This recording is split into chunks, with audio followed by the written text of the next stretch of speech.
In my videos over the last little while, I have been exploring some assumptions that managers often make about their people. And I have referred to these as myths. And I have given myself the job of exploding those myths. And in this video, I want to talk about the myth that people who are skilled underperform because they're uncommitted. And notice I do make the proviso that these are people with skill. It's not true that people perform because they're uncommitted.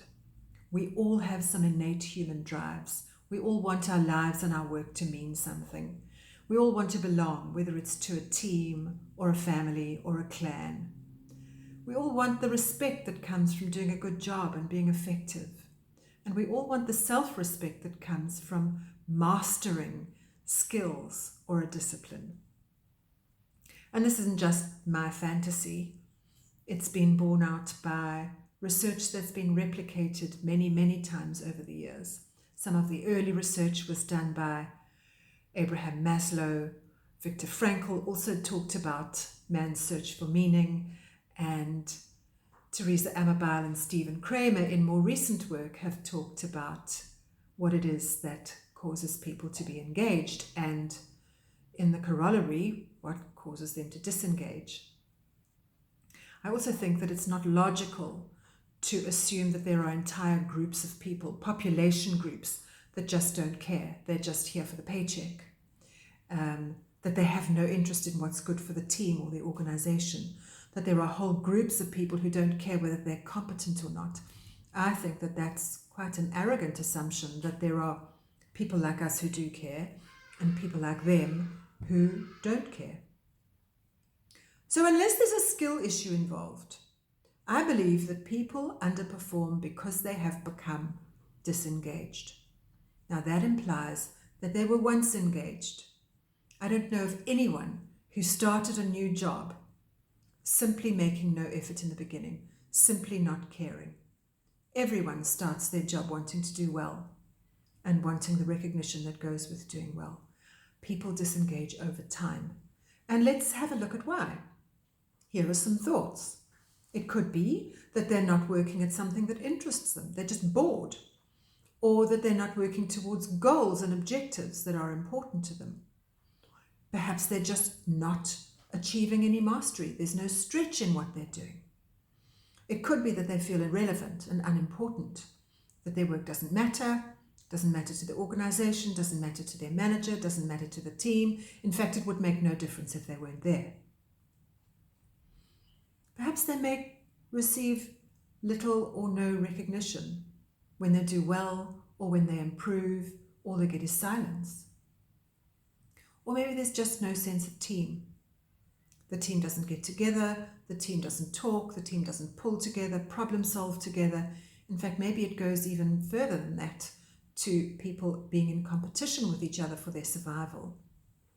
And a last thought is perhaps they just endure constant obstacles. It is difficult every single day, and there's no help in removing those obstacles. So if you have noticed that you have people who have disengaged, what can you do about it? Here are some thoughts.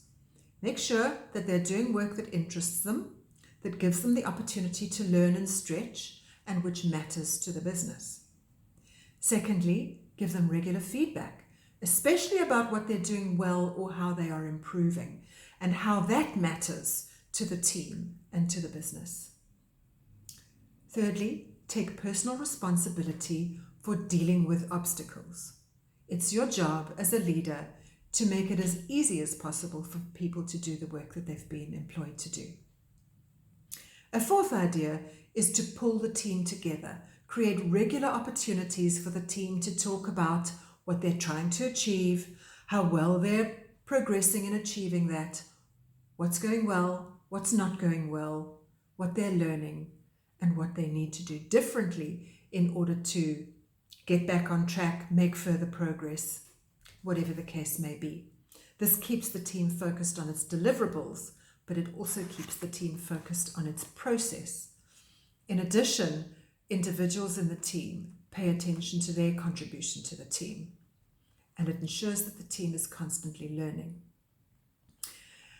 So the Gallup organization did some research over a period of 5 years, and they came up with 12 questions that you can ask your people in order to ascertain how engaged or disengaged they are likely to be. And the solutions to your problems are contained in the questions. Number 1, do you know what's expected of you at work? 2, do you have the materials and equipment you need to do your work right? 3, at work, do you have the opportunity to do what you do best every day? 4, in the last 7 days, have you received recognition or praise for doing good work? 5, does your manager or someone at work seem to care about you as a person? 6, is there someone in your environment who encourages your development? 7, at work, do your opinions seem to count? 8, does the mission or purpose of the company make you feel that your job is important? 9, are your fellow employees committed to doing quality work? 10, do you have a best friend at work?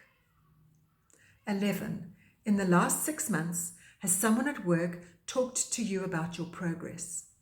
And 12, in the last year, have you had opportunities at work to learn and grow? So my recommendation is use these questions in order to gather your information, and then decide what you as a leader need to do in order to catalyze greater engagement in your own business or in your own team.